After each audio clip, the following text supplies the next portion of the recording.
میرا خیال تھا کہ اتنے فاصلے سے جیکٹ میں لگی چپ ہماری آواز کیش نہیں کر سکے گی۔ پھر میں نے حفظ ماتقدم کے طور پر سامان بھی غار کے سب سے اندرونی حصے میں رکھ دیا، ممکن ہے اس میں بھی کوئی ایسی چیز ہو۔ پھر میں برڈ شاہ کے پاس آیا اور اس کے پاس بیٹھ گیا۔ اس بار اس نے صرف چونکنا نظروں سے مجھے دیکھا، وہ خوفزدہ نہیں ہوا تھا۔ میں نے سرگوشی کی، مسٹر برڈ شاہ، اگر تم پاگل بنے ہو تو فوری طور پر اپنا پاگل پن ترک کر دو، کم سے کم میرے سامنے۔ میں تمہارا خیر خواہ ہوں۔ اس وقت فتح خان ہماری گفتگو نہیں سن رہا کیونکہ میں جیکٹ دور رکھایا ہوں۔ گفتگو سننے والا آلہ اسی میں لگا ہے، یہ بات تم اچھی طرح جانتے ہو۔ ایک بار پہلے بھی میں فتح خان سے تمہاری اور تمہاری بیٹی کی جان بچا چکا ہوں، اس وقت بھی میں تم دونوں کو بچانے کی کوشش کر رہا ہوں۔ فتح خان نے مجھے ٹریپ کیا ہوا ہے، لیکن میں اس کی چال سے واقف ہو چکا ہوں۔ میں اس کی چال اسی پر الٹ دینا چاہتا ہوں، لیکن اس کے لیے ضروری ہے کہ تم میرا ساتھ دو۔ کیا تم میری بات سن رہے ہو؟ اس اچانک سوال پر اس نے کوئی رد عمل ظاہر نہیں کیا، بس مجھے دیکھتا رہا۔ اس کا انداز ایسا تھا جیسے میرا کہا ہوا ایک لفظ بھی اس کی سمجھ میں نہ آیا ہو۔ میں کچھ دیر اس کے ساتھ سر ٹکراتا رہا، آخر تنگ آ کر میں بولا، ٹھیک ہے، کل سے میں تمہیں پوری وادی میں گھماؤں گا، تم یاد کرنے کی کوشش کرو گے کہ ہیرے کہاں ہیں۔ میں نے واپس جا کر جیکٹ پہنی اور چٹانوں سے باہر نکل آیا کیونکہ فتح خان کی دی ہوئی 1 گھنٹے والی وارننگ پوری ہو چکی تھی۔ میں نے آس پاس کا جائزہ لیا لیکن کہیں کوئی نظر نہ آیا۔ شاید فتح خان جنوب مشرق کی طرف جا چکا تھا جہاں سے ہم اس وادی میں داخل ہوئے تھے۔ وہ وہیں سے ہماری نگرانی کرتا اور اس کے لیے اس کے پاس چپ کا سگنل ریسیور موجود تھا جو نہ صرف میری لوکیشن بتاتا بلکہ میری اور برڈ شاہ کی گفتگو بھی اسے سناتا۔ کھنڈرات سے باہر آ کر میں وادی کی ڈھلانوں کے ساتھ ساتھ چلتا رہا۔ اس کا قطر 1 میل سے کچھ کم ہی تھا، بلکہ اگر اوپری ڈھلانوں کو شامل کر لیا جاتا تو وادی 1 مربع میل سے زیادہ رقبے پر پھیلی ہوئی تھی۔ ڈھلانوں پر گھنے جنگل تھے اور نیچے کوئی 500 گز قطر میں خشک اور چٹیل چٹانیں تھیں جن کا بلند وسطی حصہ موسم کے سرد و گرم سہ کر کھنڈرات کی صورت اختیار کر گیا تھا۔ شاید کسی زمانے میں اس وادی میں کوئی آتش فشاں پھٹا تھا اور یہ چٹیل میدان اس کے لاوے سے بنا تھا کیونکہ پورا علاقہ ایک ہی چٹان پر مشتمل تھا، اور اتنی بڑی چٹان صرف لاوے سے وجود میں آ سکتی ہے۔ جہاں جنگل اور ڈھلان شروع ہو رہی تھی وہاں برف اور جا بجا نشیب میں چھوٹے چھوٹے تالاب بن گئے تھے جن میں پانی تھا۔ رات کو شاید یہ جم جاتا تھا اور صبح دوبارہ پانی کی صورت اختیار کر جاتا تھا۔ میں جنگل کے ساتھ ساتھ چلتا رہا اور کوئی 2 میل سے زیادہ کا فاصلہ طے کر کے اسی جگہ آ گیا جہاں سے چلا تھا۔ جہاں سامان رکھا تھا وہ جگہ شمال مشرق کی سمت تھی اور یہاں سے ڈھلان 200 گز سے زیادہ فاصلے پر نہیں تھی۔ چٹانوں سے باہر موسم سرد تھا اور دھوپ میں بھی سردی واضح محسوس کی جا سکتی تھی۔ میں چٹانوں میں داخل ہوا تو سورج ڈھلنے لگا تھا اور کچھ دیر میں شام سر پر ہوتی۔ دوران سفر مجھے جہاں بھی خشک اور پڑی ہوئی لکڑی نظر آئی میں نے اٹھا لی۔ اس طرح رات کو الاؤ جلانے کے لیے خاصی لکڑی مل گئی تھی۔ میں غار نما حصے میں داخل ہوا تو برڈ شاہ وہاں نہیں تھا جہاں میں نے اسے چھوڑا تھا۔ اسے غائب پا کر مجھے پہلا خیال یہی آیا کہ وہ موقع سے فائدہ اٹھا کر نکل گیا ہے۔ اگر وہ سچ مچ پاگل تھا تو بھی مجھے اسے یوں چھوڑ کر نہیں جانا چاہیے تھا، اور اگر ہوش مند تھا تو اس نے اپنے ساتھ ساتھ مجھے بھی مروا دیا تھا۔ میں غصے میں غار نما حصے کی طرف آیا اور پھر رک گیا۔ برڈ شاہ 2 تھیلوں کے درمیان دبکا ہوا بے خبر سو رہا تھا۔ اس کے کھلے منہ سے خفیف سے سیٹی نما آواز نکل رہی تھی۔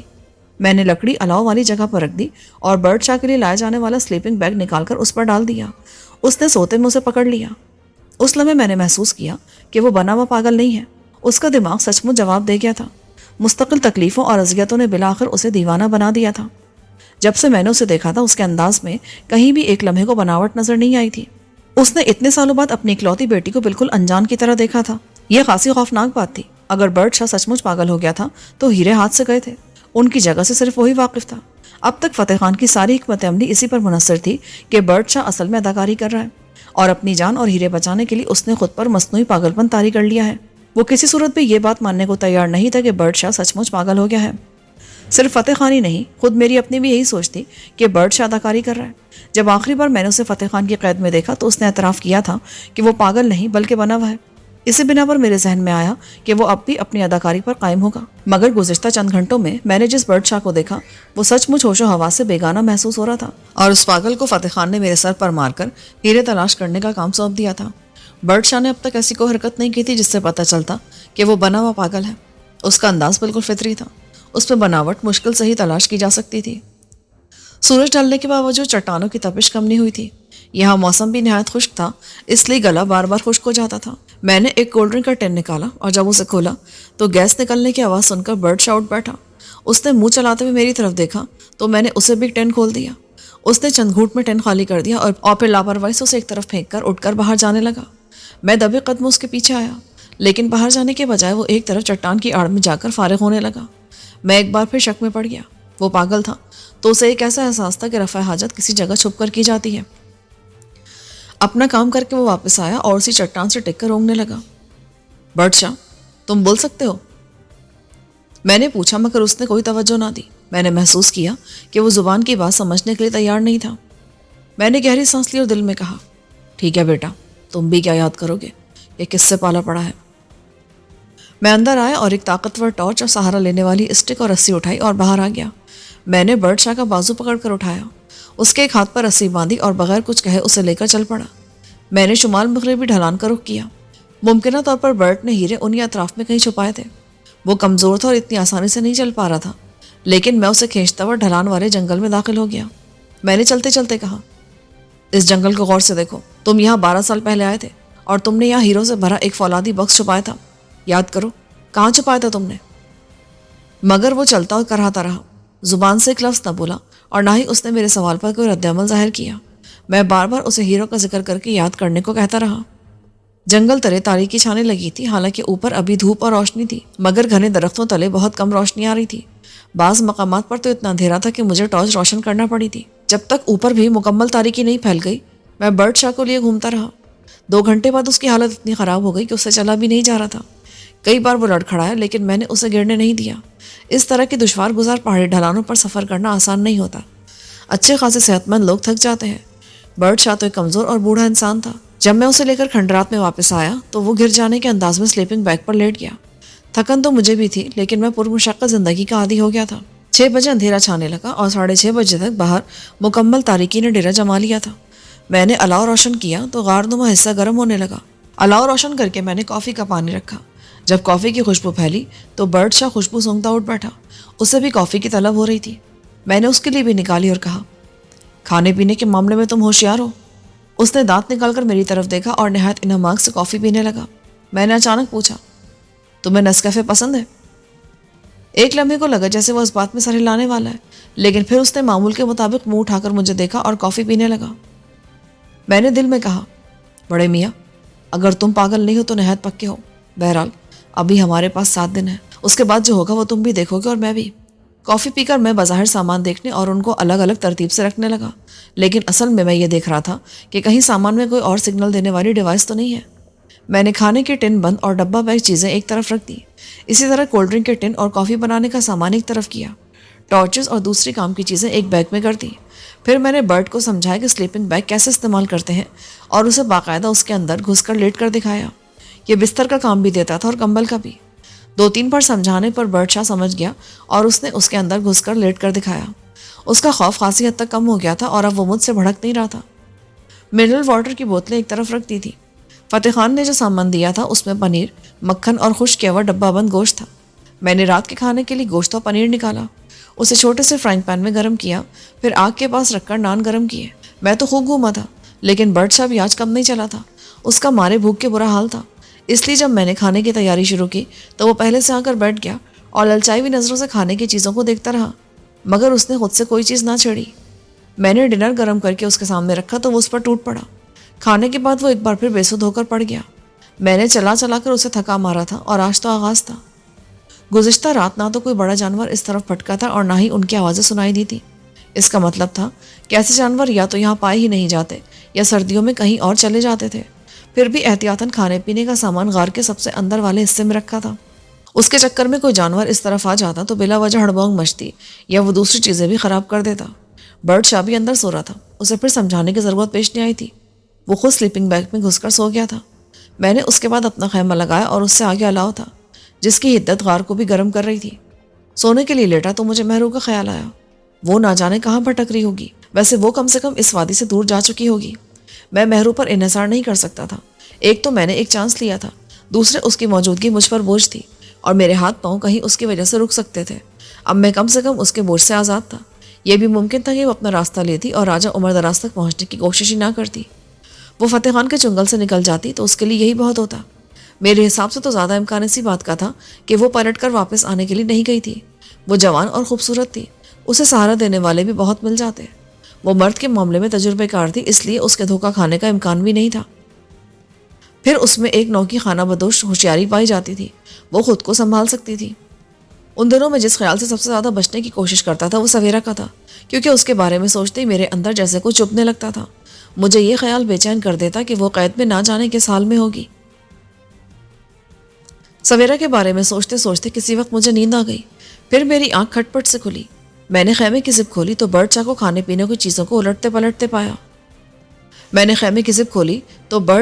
پینے کی چیزوں کو الٹتے پلٹتے پایا. یہ کیا کر رہے ہو؟ میں نے کہا تو وہ بھڑک کر جلدی سے واپس اپنی جگہ پر آ گیا. وہ چیزوں کو دیکھ رہا تھا. اس نے کسی چیز کو کھولا نہیں تھا. صبح قریب تھی اور شاید اسے دوبارہ بھوک لگ گئی تھی.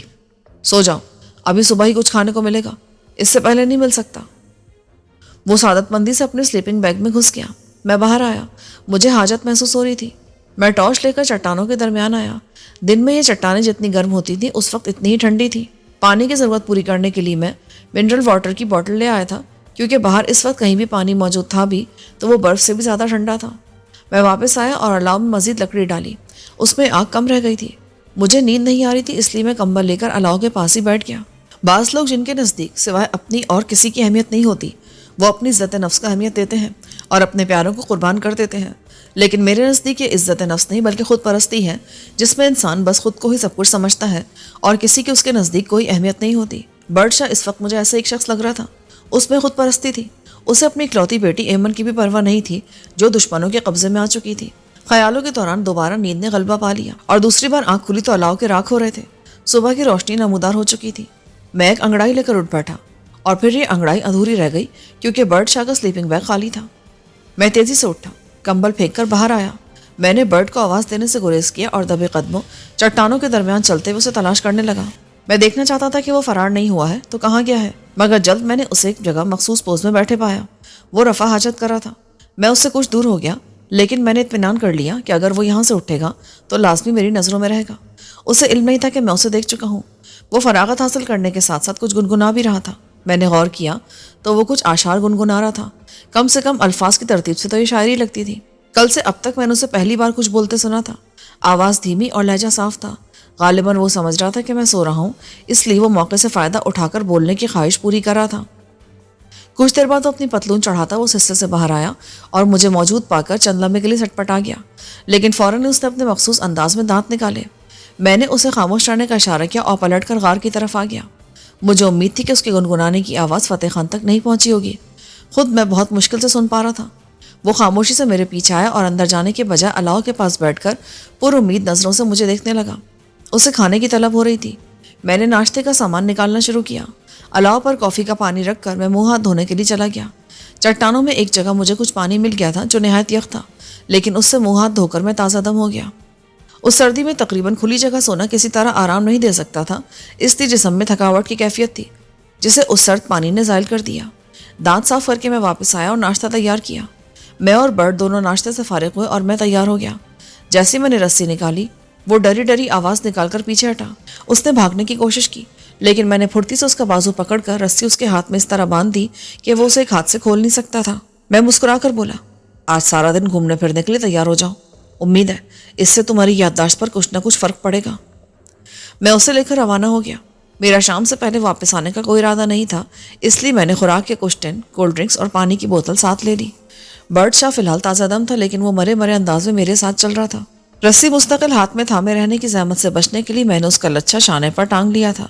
سامان بیگ میں پشت پر بندھا ہوا تھا اور ہاتھ میں اسٹک تھی. دوسرا ہاتھ آزاد تھا. میں چڑھائی کے سفر کے دوران برڈ شاہ سے باتیں بھی کرتا جا رہا تھا. پتہ نہیں وہ میری بات سن رہا تھا نہیں. وہ خاموشی سے میرے پیچھے پیچھے سفر کر رہا تھا. میں اس سے باتیں کرتا رہا. اسے امن کے بارے میں بتاتا رہا، ڈیوڈ شاہ کے بارے میں بتاتا رہا، اپنے اور فتح خان کے بارے میں بتاتا رہا اور درمیان میں ہیرو کا ذکر بھی کر دیتا تھا. 1 گھنٹے بعد میں نے اسے 10 منٹ آرام کا وقت دیا، لیکن اس کی حالت اتنی بری ہو رہی تھی کہ یہ 10 منٹ کا آرام اس کے لیے ناکافی تھا. 10 منٹ بعد میں نے اس کی رحم طلب نظروں کی پرواہ کیے بغیر اسے اٹھایا. اس سارے دن میں نے اسے کوئی 6 گھنٹے گھمایا. ہر 1 گھنٹے بعد 10 منٹ کے لیے ہم رکے اور 3 گھنٹے بعد میں نے کھانے کا وقفہ دیا. یہ بھی صرف آدھے گھنٹے کا تھا. شام تک میں خود بھی تھک گیا، لیکن برڈ شاہ پر تو غشی کی کیفیت طاری تھی. وہ بادل ناخواستہ میرے پیچھے گھسٹ گھسٹ کر چل رہا تھا اور رونے کے انداز میں کرا رہا تھا. آخری 2 گھنٹوں میں تو وہ کئی بار گرا، مگر میں نے اس پر ترس نہیں کھایا. دیکھا جائے تو وہ بھی فتح خان سے کم نہ تھا. فتح خان ہیرو کے پیچھے پاگل ہو رہا تھا کیونکہ وہ دولت کا لالچی تھا، ایک جرائم پیشہ شخص تھا. مگر برڈ شاہ ایک معزز لارڈ خاندان کا چشم و چراغ تھا. بے شک ہیرے بہت قیمتی تھے، مگر اس کے اور اس کی بیٹی کی زندگی سے زیادہ قیمتی نہیں. کوئی اور ہوتا تو اپنی بیٹی کو فتح خان کی قید میں دے کر ہتھیار ڈال دیتا، مگر برڈ کے انداز میں ذرا سا بھی فرق نہیں آیا تھا. وقت گزرنے کے ساتھ ساتھ میرا شک بڑھ رہا تھا کہ وہ اداکاری کر رہا ہے، اور اس کے ساتھ ہی اس پر میرا غصہ بھی بڑھ رہا تھا۔ کبھی کبھی میرا جی چاہتا تھا کہ اس کے ساتھ وہی سلوک کروں جو اب تک فتح خان کرتا آیا ہے۔ غارنما حصے میں پہنچتے وہ چٹان کے ساتھ لگ کر بیٹھ گیا۔ اس کی آنکھیں بند تھیں اور منہ سانس لینے کے لیے کھلا ہوا تھا۔ میں نے رسی کا ایک ٹکڑا الگ کیا اور اس سے برڈ شاہ کے ہاتھ اور پاؤں اس طرح باندھ دیے کہ اسے زیادہ تکلیف نہ ہو، لیکن وہ خود کو آزاد بھی نہ کرا سکے۔ مجھے اندیشہ تھا کہ آزاد ہونے کی صورت میں وہ فرار ہو جائے گا۔ آج میں نے اسے بہت چلایا تھا۔ میں خود بھی تھک گیا تھا اور کچھ دیر آرام کرنا چاہتا تھا، مگر آرام کرنے سے پہلے میں نے فتح خان کو کچھ ناگفتنی سنائی جس نے مجھے اس مشقت میں ڈال دیا تھا جس کا کوئی انجام نظر نہیں آتا تھا۔ جب ہم واپس آئے تو سورج غروب ہو چکا تھا۔ باہر سردی پڑ رہی تھی۔ میں برڈ کو اندر لایا اور اس کو سلیپنگ بیگ پر ڈال دیا۔ وہ بالکل بے سود ہو رہا تھا۔ ایک لائٹ آن کر کے اس طرح رکھ دی کہ غار کسی قدر روشن دکھائی دینے لگا۔ یہ کام کر کے میں دیوار سے ٹیک لگا کر اونگنے لگا۔ برڈ کا چہرہ میری طرف تھا اور میں وقفے وقفے سے اس کو دیکھ رہا تھا۔ وہ آنکھیں بند کیے لیٹا تھا۔ ایک بار میں نے اونگتے ہوئے یوں سر جھکا لیا جیسے تقریباً نیند میں چلا گیا ہوں، لیکن میری آنکھ خفیف سے کھلی ہوئی تھی۔ برڈ اگر دیکھتا تو اسے میں سوتا ہوا ہی نظر آتا۔ میں خاصی دیر تک اسی پوز میں رہا۔ وہ بھی ساکت لیٹا رہا۔ 15-20 منٹ کے بعد مجھے لگا کہ وہ سچ مچ سو چکا ہے۔ میں سیدھا ہونے کا ارادہ کر ہی رہا تھا کہ برڈ شاہ نے آنکھیں کھول دی۔ اس نے غور سے میری طرف دیکھا اور پھر کسمسانے لگا۔ وہ جاگ رہا تھا یا اب جاگ گیا تھا، لیکن اس کے انداز سے پہلے جیسی تھکاوٹ نظر نہیں آ رہی تھی۔ اچانک میں ہلا تو وہ پہلے کی طرح بے سود بن گیا۔ میں نے اٹھ کر غور سے اس کی طرف دیکھا اور یوں حرکت میں آیا جیسے اس سے چھپ کر کوئی کام کرنے جا رہا ہوں۔ میں نے جیکٹ کی جیب سے پستول نکالا اور پھر اس سے میگزین نکال کر جیکٹ کی سامنے والی جیب میں رکھ لیا اور خالی پستول اس بیگ میں رکھ دیا جس میں کھانے پینے کی چیزوں کے علاوہ باقی سامان پڑا تھا۔ یہ کام میں نے اس طرح کیا جیسے برڈ شاہ سے چھپا کر رہا ہوں اور اسے معلوم بھی ہو جائے کہ میں نے پستول خالی کر کے رکھا ہے اور میگزین اپنی جیکٹ میں رکھ لیا ہے۔ یہ کام کر کے میں نے ایک بار پھر برڈ کو غور سے دیکھا۔ وہ سوتا بن گیا جبکہ 1 منٹ پہلے وہ اٹھا تھا۔ کوئی ہوشیاری اس کی حرکت کر سکتا تھا۔ کچھ دیر کے بعد میں نے برڈ کے ہاتھ پیر سے بندھی رسی کھولی اور باہر آیا جہاں جلانے والی لکڑیاں پڑی تھیں۔ الاؤ روشن کر کے میں کچھ دیر آگ تاپتا رہا، پھر رات کے کھانے کی تیاری شروع کر دی۔ گوشت بھوننے کی خوشبو پھیلی تو اندر برڈ شاہ تڑپ گیا تھا۔ دوپہر میں اس نے مجھ سے زیادہ ہی کھا لیا تھا، پھر بھی اسے بھوک لگ رہی تھی۔ اس نے آوازیں نکالنا شروع کر دی۔ میں نے اندر جھانکا۔ ہاں میرے بوڑھے بچے، کھانا تیار ہے، لیکن تم کھانے کے بجائے اپنی بیٹی کی فکر کرو جسے 6 دن بعد ٹکڑوں میں تقسیم کر کے وادی میں پھینکنے کی دھمکی دے چکا ہے وہ۔ ظاہر ہے برڈ شاہ نے اس بات پر ذرا بھی دھیان نہیں دیا۔ وہ الاؤ کے پاس آ گیا۔ میں نے محسوس کیا کہ وہ کمزور تھا، لیکن اتنا بھی نہیں جتنا نظر آ رہا تھا۔ اس کے جسم میں جان تھی۔ جیسے ہی میں نے بھنا گوشت اور روٹی اس کے سامنے رکھی، وہ اس پر ٹوٹ پڑا۔ دیکھتے ہی دیکھتے وہ سب چٹ کر گیا۔ میں بھی کھا رہا تھا، لیکن اس کی خوراک ایک بار پھر مجھ سے زیادہ ثابت ہوئی تھی۔ اپنے حصے کا کھا کر اس نے پر امید نظروں سے میری طرف دیکھا۔ بس اتنا ہی ملے گا، ہمارے پاس خوراک زیادہ نہیں ہے، ابھی ہمیں 6 دن گزارنا ہے، البتہ اس کے بعد شاید کھانے پینے کی ضرورت نہ پڑے۔ کھانے کے بعد میں نے کافی بنائی اور کافی پی کر وہ اندر چلا گیا۔ میں ایسی جگہ بیٹھا تھا جہاں سے اسے اندر دیکھ سکتا تھا۔ برٹ نے اس بیگ کی طرف جانے کی کوشش نہیں کی جس میں نے پستول رکھا تھا۔ میں کچھ دیر الاؤ کے پاس بیٹھا رہا، پھر اٹھ کر اندر آیا اور انگڑائی لیتے ہوئے بولا، آج میں بہت تھک گیا ہوں، تمہارا کیا حال ہے اولڈ بوائے؟ اس نے کوئی جواب نہ دیا۔ وہ ساکت لیٹا تھا جیسے نیند میں چلا گیا ہو۔ میں نے اپنا خیمہ لگایا اور اس میں گھس کر لیٹ گیا۔ کہ سچ تھا کہ میں بہت تھکن محسوس کر رہا تھا، لیکن میں سونے کے موڈ میں نہیں تھا۔ میں دیکھنا چاہتا تھا کہ برڈ شاہ میرے بچھائے ہوئے جال میں پھنستا ہے یا نہیں۔ میرے پاس زیادہ ٹائم نہیں تھا۔ میں اس کھیل کو جلد از جلد کسی انجام تک پہنچا دینا چاہتا تھا۔ بے شک اس کے لیے مجھے ہیرے فتح خان کے حوالے کرنا پڑتے۔ فتح خان ان کی مالیت $50 ملین بتاتا تھا، لیکن مجھے ان کی مالیت سے کوئی غرض نہیں تھی۔ بے شک ان کی مالیت اس سے سینکڑوں گنا زیادہ ہوتی، لیکن میرے لیے سویرا کی ایک انگلی کا نعم البدل بھی نہیں ہو سکتے تھے وہ۔ مجھے سوتے ہوئے 1 گھنٹہ گزر چکا تھا، لیکن ابھی تک برڈ شاہ کی طرف سے کوئی حرکت دیکھنے میں نہیں آئی تھی۔ میں نے اسے دوبارہ نہیں باندھا اور شاید اس نے اسے میری بھول سمجھا۔ اب میں اس پر بھروسہ نہیں کر سکتا تھا۔ اس وقت بھی میں نے اسے اس لیے نہیں باندھا تھا کہ میں اس کی ہوش مندی اور دیوانگی کا امتحان لے رہا تھا۔ میں اس پر مکمل طور پر نظر رکھے تھا۔ کچھ دیر کے بعد اس کے جسم میں حرکت پیدا ہوئی۔ یہ معمول کی حرکت تھی۔ ایسا لگا جیسے اس نے سوتے میں کروٹ لی ہو۔ میں نے اپنے انداز میں کوئی تبدیلی نہیں کی اور پہلے کی طرح گہرے سانس لیتا رہا۔ شاید اس نے مجھے چیک کرنے کی کوشش کی تھی، مگر خلاف توقع اس نے پھر کوئی حرکت نہیں کی اور تھوڑی دیر کے بعد اس کے خڑخڑانے کی آواز آنے لگی۔